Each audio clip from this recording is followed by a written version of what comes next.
Rocco Becht has always been the guy. There wasn't a week this offseason where the quarterback position wasn't nailed down. But after his performance over in Dublin, Ireland, what are we thinking? Was it good enough? We're talking about it today on Locked On Cyclones.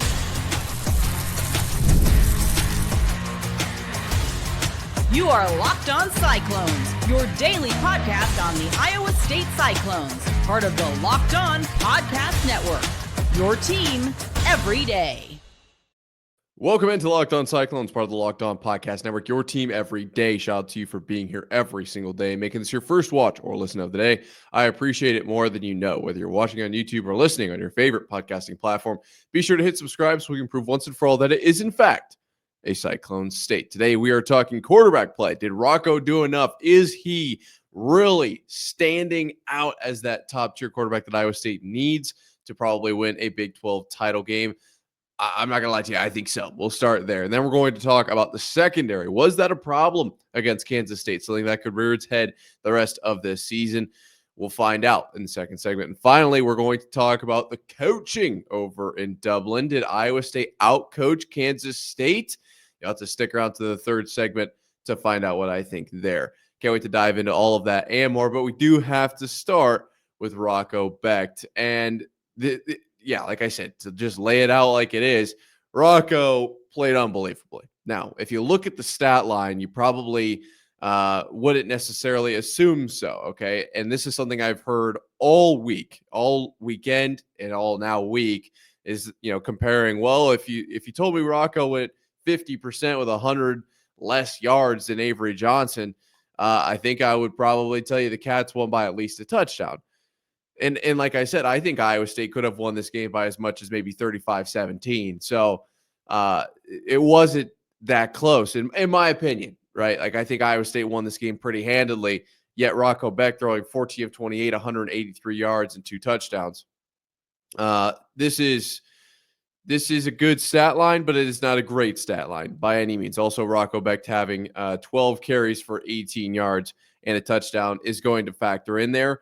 But Avery Johnson also had 8 carries for 21 yards and a touchdown. So both of these quarterbacks kind of balled out over in Dublin. And I think that 14 to 28 is what's going to scare quite a few people. When you look at the Big 12 honors that came out this week, neither of these quarterbacks actually won Offensive Player of the Week. It was the quarterback from Kansas, Jalen Daniels, who did play really well. So shout out to him. But we'll get into this later. Iowa State won Defensive Player of the Week, Special Teams Player of the Week, and Freshman of the Week. So, like I said, we will talk about that here in a second. But no sweep for Iowa State. Is that concerning? Well, no. It's just an award. Don't worry too much about the awards. Rocco Becht made the big plays when they mattered in this game against Kansas State. It wasn't pretty early. We know this. We talked about this a lot at this point. It was raining. Like, I don't know what else to tell you. There was certainly an element of this is the first game of the season. And I do think that there was kind of some amped up nervousness to this game as well. I think that the stakes were obviously very high. This team had not yet played together on this exact team on the field, had not gotten a snap of live football yet. On top of the fact that you're over in Dublin, you're starting off with Kansas State, a rival and conference game, right? Like this was a huge game. And I think that there was a little bit of super amp, right? Like these guys were just a little bit outside of their zone to start this game. And that's totally normal. I think for week 0, like everyone, it's still new. Like you're still relearning what it's like to play real football. On top of the fact that it was literally downpouring. Like whenever they would clip to one of those camera angles that doesn't make it not look like it's raining, I was instantly like, oh my gosh, how are they playing in that? Like literally, how are they playing football in that? Because, there's a few camera angles where you can't really see. It's kind of like, it looks wet. Like it looks like it's probably not dry, but it's not. It's like maybe barely raining. Then it clips to like a downfield shot, zooming in on Rocco, who's surveying the defense, and you're like, holy moly. Okay, it is literally pouring rain. It is downpouring on them, and they couldn't keep the lines on the field. And, so You got to remember that as well, right? There is a little bit of super amp and it's pouring rain. So early on in this game, it wasn't ideal. Okay. It wasn't exactly the conditions meant for a quarterback to ball out. You're playing a very tough opponent. You're playing them overseas, yada, yada, yada. We've laid this out. But throughout the game, I thought Rocco made the big throws when he had to. Okay. We'll talk more about the fourth downs later in the game. But obviously, the fourth down to basically call game and him being the guy that makes the decision between which two plays and obviously converting it, like that right there is almost enough, in my opinion, to say that that was a successful week. Right now, obviously, one play from Rocco, not probably enough. Like you can't just he touches the ball every single play, so you can't tell me that one play is enough.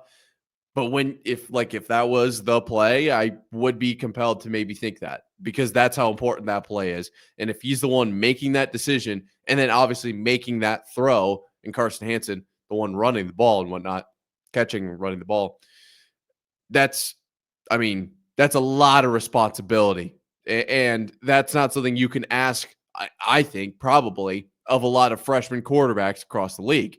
When we were talking about Bear Bachmeier at BYU, that's kind of where my concerns lie, is the veteran side of Rocco Becht that allows him to be able to make those kinds of decisions. Hey, Rocco, here's 2 plays. It's 4th and 3. We need this one. All right. You look at the defense, figure out which one you like more. Obviously, we've run these in practice. You figure out which one you're more comfortable with. Go up there, run it, convert it. And they do it. Like that's hard to find, I think, in today's college football world, because of the fact that there is like the transfer portal constantly moving guys around. That's rare. Personally, I think that is a very rare commodity. And the fact that Iowa State has that, I think, sets them apart for a Big 12 title run. Now, the fact that Rocco, I thought, put the ball in the bucket over and over in this game is another kind of additional point. I don't even think it's the only one that matters, but there were multiple times where Rocco was dropping the ball in a bucket, like right where it needed to be. Now, there were some other times where I felt like Rocco was just throwing hospital ball after hospital ball. So I'm not going to sit here and tell you that Rocco had a perfect game. He didn't. He was 14-28. He had 183 yards. He did have 3 touchdowns. Like, we haven't even talked about him on the ground yet. We haven't talked about him evading sacks. So there's a lot to his game, but let's not act like it was perfect either. He did throw a lot of hospital balls in this one. I felt like there was definitely an element of we should maybe stop doing that. I want to keep those wide receivers on the field. Is that too much to ask? I don't want to have to deal with the injury bug all season long. And if we're throwing hospital balls, it's only a matter of time. So that, I think, can get cleaned up, and I think it will. I think the progression of through reads for Rocco was pretty solid in this one. And I guess to close this out, because I brought it up, I do want to talk about it. His rushing ability, it sets him apart. And we talked about it this offseason. I think it's one of the things that people forget about Rocco is how capable he is on his legs. I don't have the statistics for you on the exact number of sacks he evaded. He was phenomenal in the backfield at times. Now, obviously, holding the ball a little bit low, that's a strip sack that you can't really have. It's really rainy out, but I think that, honestly, the ball position, there was no way that ball wasn't coming out. It wasn't just the rain. It ended up being fine because of the fact that it was pouring, right? And so it ended up working out. But his ability to step up in the pocket and evade basically 3 free rushers and still deliver a bullet or get upfield and grab a few to live for the next down was unbelievable. Obviously scored the touchdown in there as well. Now, Taylor Mauser, some unbelievable offensive play calling, and we'll get to that here in the third segment. But what a game from Rocco Becht. Just overall, I thought he killed it. I did. I know a lot of people, it's what you'd expect to hear from Locked On Cyclones, and I understand that. But it is not really a popular opinion. And there's a lot of people that just look at the box score and assume, all right, well, Iowa State won despite their quarterback not doing too much. No, I think Rocco played really well. I don't know if I'd say he won us that game, but I'd be really close to saying that. I think he absolutely balled out. Now, Carson Hansen also really did a lot, and the offensive line really did a lot. Abishama did a really good amount as well, 14 carries for 43. So team effort, but man, did Rocco show up. The question is, did the secondary? Because there were a couple moments in this one, it didn't really look like it. We'll talk about that coming up right here in just a second.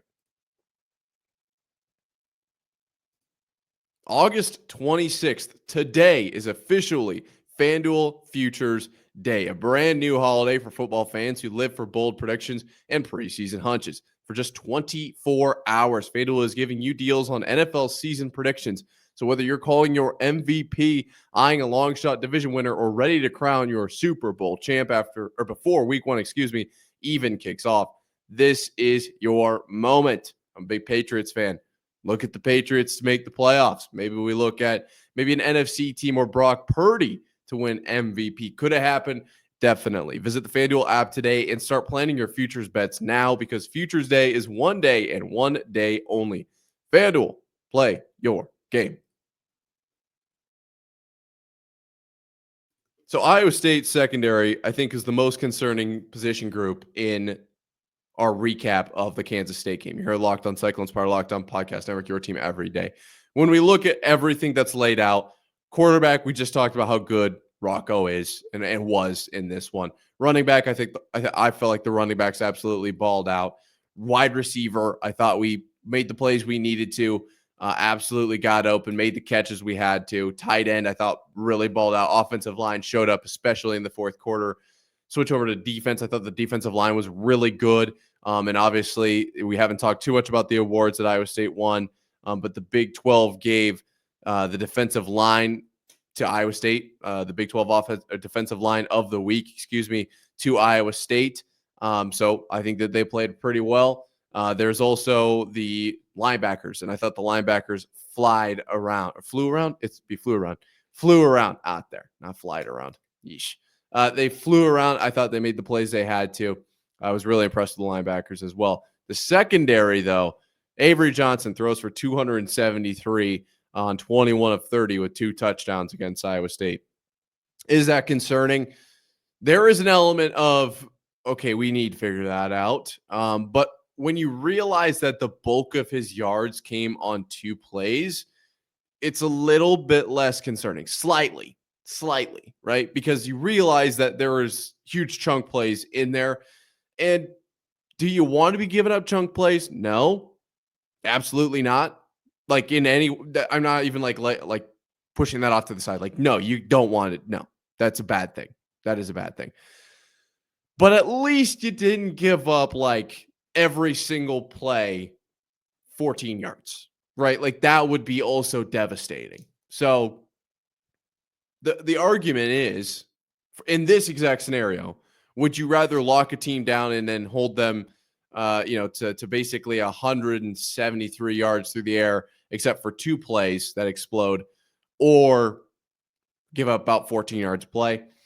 In this answer, or in this very specific scenario, I think that the answer is probably what happened. And I think that they did enough. Iowa State secondary did enough to win this game, which is good. But once Avery Johnson kind of started to heat up, Iowa State secondary did not look so good. And so why? I couldn't tell you. And I'm not going to call out single players. I understand that there are probably going to be people that do. That's not how I'm going to roll. I think as a unit, it's just a younger unit, which is kind of what we talked about coming into this season. We were definitely slightly concerned with the leadership, especially early on. And I'm not saying this is a leadership problem, but that was just where my head was at, obviously, after those press conferences. And I think of all of the units on the field, they struggled the most. Like, I think that's a fair assumption. Not that they totally blew the game, but I think that they struggled the most. And so moving forward, will they be a problem? I think that they'll get better. I think that they'll figure it out. They'll learn as we go. I think that the linebackers staying healthy is going to be a big piece of how well, this pass defense works, right? If the linebackers kind of start dropping like flies, hypothetically, knock on wood, like last year, the secondary is going to struggle as well. They are. But I think that provided everyone stays healthy, this secondary can get to a point where it's a Big 12 championship contender. Now, I will go on the record and say that I don't think that the Iowa State Cyclones can handle giving up 2 massive chunk touchdowns and still win the Big 12 championship. I think that I don't think they can.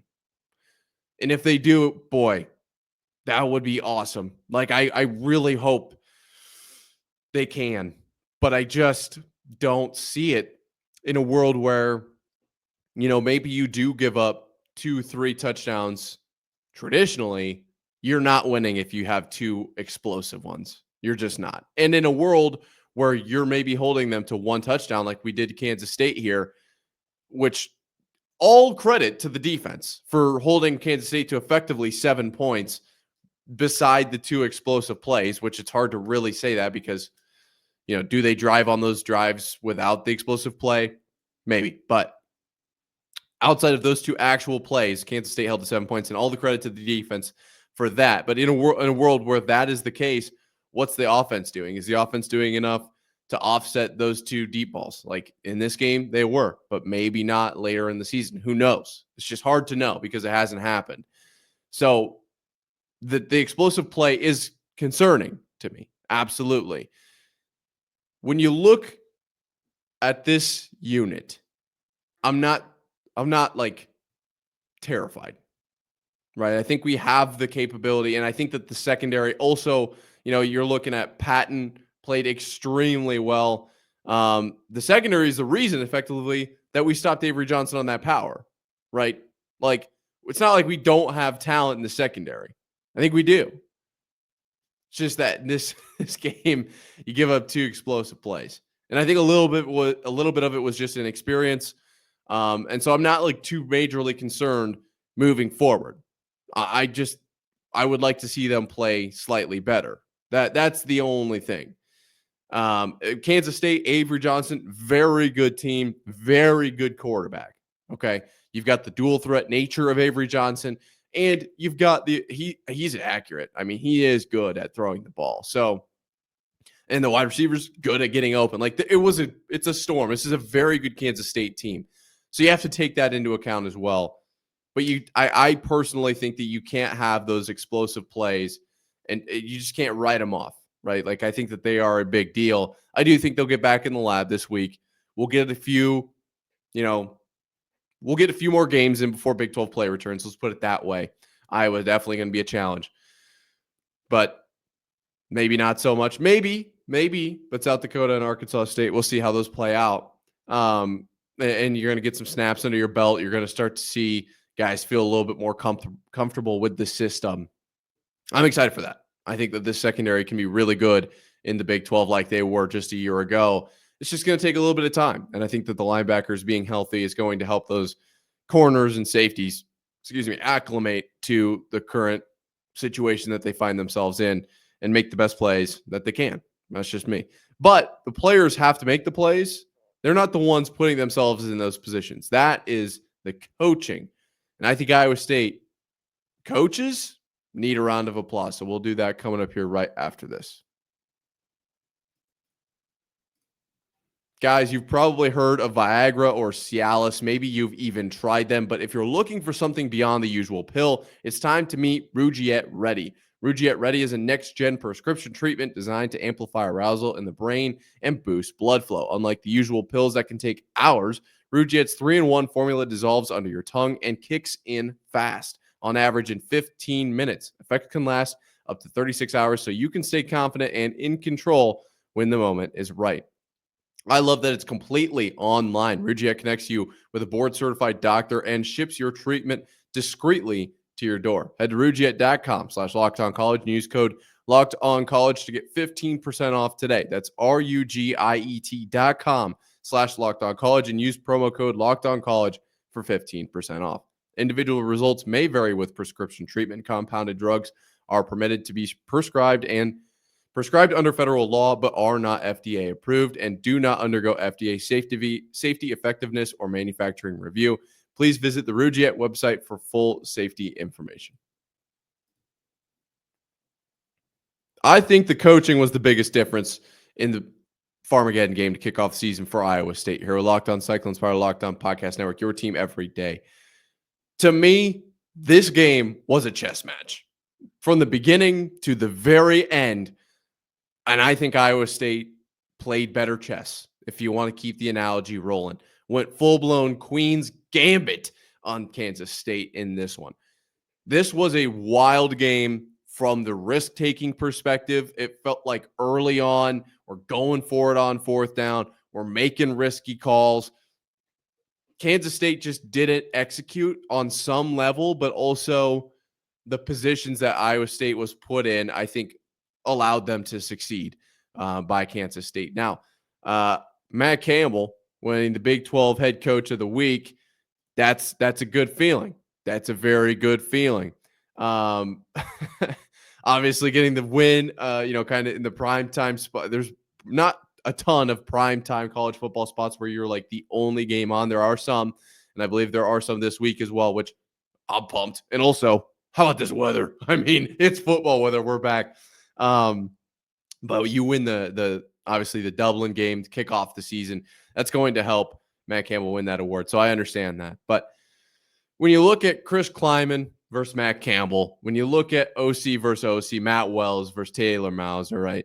I think Iowa State came away with a win here. And I think that is the thing that we didn't talk enough about this offseason.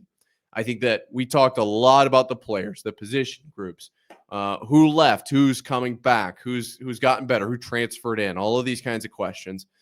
And we'll see if those play out, right? Like those are the guys that have to get it done. Those are the guys on the field that have to execute the play, right? You can call the same play offensively and defensively across the entire nation in every matchup, and you'd get 1,000 different possible results, right?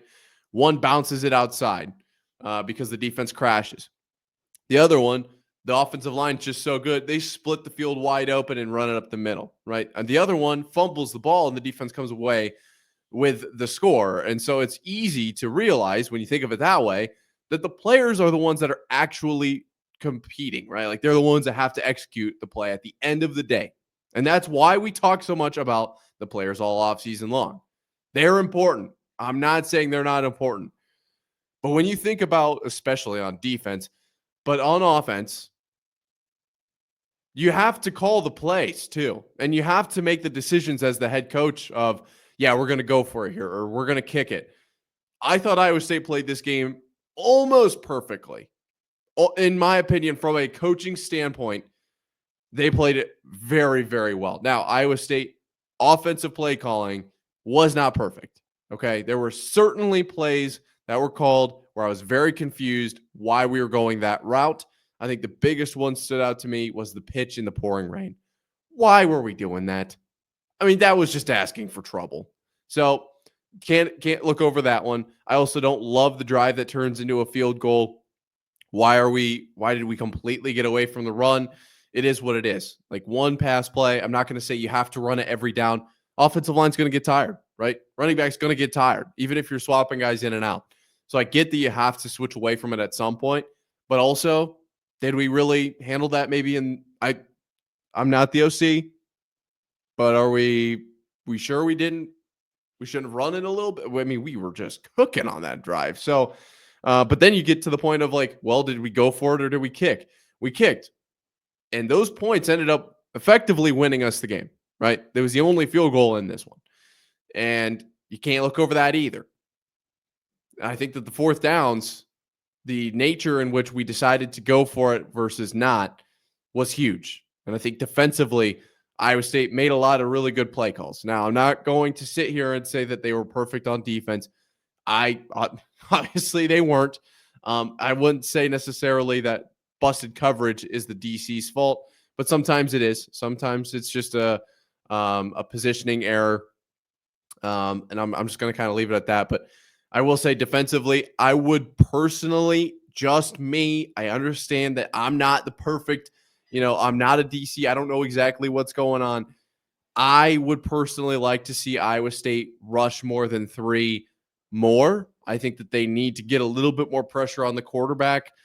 That's just my opinion, though. And if they can't get to the quarterback rushing 4 or 5, don't do it. Like, you need to have the secondary then. You need to. You can't rush 5 and not get to them, because then you're cooked. Then you're not in a good spot. And so if maybe that's what we're dealing with, which I find it relatively hard to believe, but if that's what we're dealing with, then Heacock, you made the right call. Send 3, and I know that's your defensive philosophy, so I think that's kind of what was going on here. But you send 3. We have enough in the secondary to at least try to alleviate the pain, right? Try to make the stop. And I thought Iowa State did a relatively good job, other than those 3 busted coverages. I'm not here to talk down on Kansas State. I'm not here to make the decision of, well, you shouldn't have gone for it on that 4th down. Though I think we can all agree that was a really risky 4th down. Relatively early in the game. You're not down a ton of points at that. Like, it's not like you're down 15 with 8 minutes to go, right? Like that wasn't what the case was. So risky. Yeah, you're on your own 29. And I did say, I tweeted out, I tweet along these games constantly at Nick_Marvel on Twitter. And also it's football season. My thoughts are flowing. I said, this might be the biggest stop maybe in Iowa State football history, because you're basically immediately in field goal range. Or at least, you're a few plays from it. Like, you can't get sack. You're going to be outside of it, but you're right there, right? You just kind of need to go. And if you score, which with a short field like that, you should, and they did, that's a huge momentum shift. You go up 3 to up 10. Now it's 2-possession game. That's, to me, like, I'm not here to speak on Kansas State. That's for Locked On Kansas State. Christian Rowell has got you there. But that one was really risky to me. And I didn't feel like Iowa State made a play call that risky. There were certainly play calls where I was like, okay, we got to go. Like, the 4th down to win it all. You could kick there. But I think that the risk reward was not so steep that it felt like a stupidly risky call, right? Like, what is the upside? You go up by 6 and you give them the ball back with a few minutes to go. It was like 250 or something, 230. It was probably closer to 2, because we ended up just kneeling it out from there. But you see what I mean? Like, you go up 6 and then you give them the ball and they can score a touchdown and win. Like, trust your offense. Just get it done. You get the 1st down. The game's over, right? That's not as superly risky as, all right, well, we're on our 29. It's like you have to score, or not score. You have to get the 4th down, or else we're effectively letting Iowa State score. Like, that's really risky. Now, if they get that momentum, potentially all the way on to Kansas State side, like that's very real. And so I can see the angle that Kansas State was going for. Maybe they felt like they just couldn't stop Iowa State, and they didn't want to find themselves down 10, with kicking it and effectively giving Iowa State more field to run more clock. Like, there's a ton of different options here. I just felt like Iowa State's coaches made the right decisions in the right times to propel them to this win, to get the guys in the right positions to win. That's how I feel about it. Let me know what you think down below in the comments, or at Nick_Marv on Twitter. I appreciate all of you guys for making it to this point in the episode. Football season is back. Football season is back. We are officially talking about the game that happened last weekend, talking about the game that's upcoming this weekend. It's hard to believe, but we finally did it. Be sure to hit subscribe down below. It's completely free, and we're proving that it is, in fact, a Cyclone state. Until next time, Cyclone fans, sayonara.